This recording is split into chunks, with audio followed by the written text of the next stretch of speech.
আশা করি বন্ধুরা তোমরা সবাই ভালো আছো। বিক্রম 240 ইউটিউব চ্যানেলে তোমাদের সবাইকে স্বাগতম জানাই। আজকে আমরা মূলত কোনো একটি বিষয় নিয়ে আলোচনা করব না, তোমাদের একটি সচেতনতার জন্য এই ভিডিওটা আমার বানানো। আচ্ছা, আমরা ইতিমধ্যে এগ্রিকালচার সম্পর্কে আমরা অনেকগুলো ক্লাস দিয়েছি, আশা করি তোমরা সবাই দেখেছো। আশা করি যদি কোথাও যদি কোনো বুঝতে অসুবিধা হয় তাহলে কমেন্টে বলবে। প্রথম চ্যাপ্টার আমাদের আছে শস্যের বৃদ্ধি, দ্বিতীয় চ্যাপ্টার মাটি, তৃতীয় চ্যাপ্টার জৈব অজৈব সার, যেটা প্রাণীদের সম্পর্কে আছে।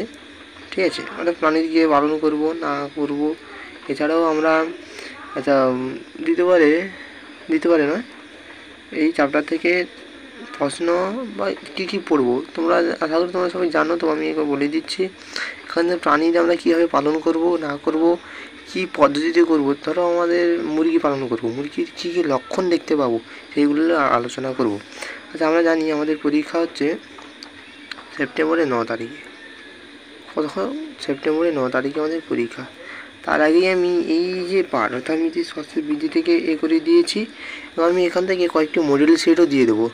আর তোমরা জানো আমাদের মডেল সেট কিন্তু কোনো সহায়িকা বইতে কিংবা কোনো ক্ষেত্রেই এই এগ্রিকালচার বিষয়ে মডেল সেট তোমরা পাবে না।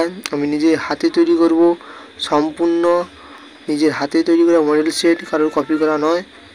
ওকে, এই মডেল সেট দিয়ে আমরা আমাদেরকে বুঝিয়ে দেবো। আর একটা কথা যেটা বলছিলাম সেটা হচ্ছে আমাদের এখানে যে আমরা এখানে কীভাবে এই চ্যাপ্টারটিকে বা এই পুরো বিষয়টিকে আমরা এখানে কীভাবে কমপ্লিট করবো সেটাই তো।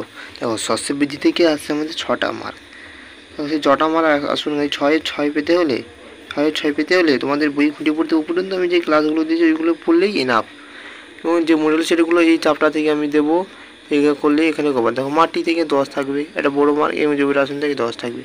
প্রত্যেকটা লাইন থেকে এখানে কোশ্চেন দিতে পারে। যদি তোমরা নতুন সিলেবাসের প্রথম পরীক্ষার্থী, তোমরা গিনিপির মতো কাজ করবে।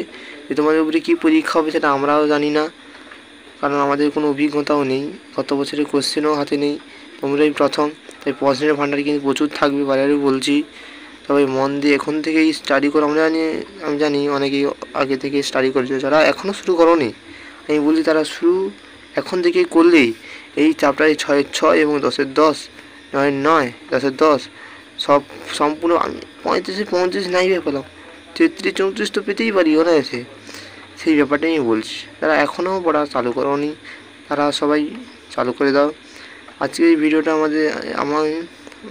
ভিডিওটা আমাদের একটি নির্দিষ্ট বিষয়ের উপরে কেন্দ্র করে নয়, এটি সিলেবাস তোমরা কীভাবে কমপ্লিট করবে এবং আমাদের রোড ম্যাপ কী হবে আমি সবগুলোই দেখিয়ে দিলাম। মাথায় রাখতে পরীক্ষা কিন্তু 9 তারিখে। ঠিক আছে, আশা করি তোমরা সম্পূর্ণ ব্যাপারটা বুঝতে পেরেছো। এবং যদি আমার এই ক্লাসগুলো ভালো লেগে থাকে তাহলে একটা সাবস্ক্রাইব এবং লাইক করবে। এবং আমি যে ক্লাসগুলো দিই সেই ক্লাসগুলো কিন্তু কেটে কেউ দেখো না।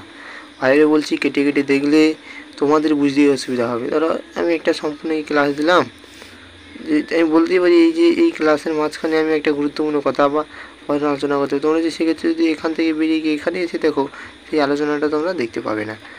ঠিক আছে, আজকের মতো আমি এখানেই শেষ করছি।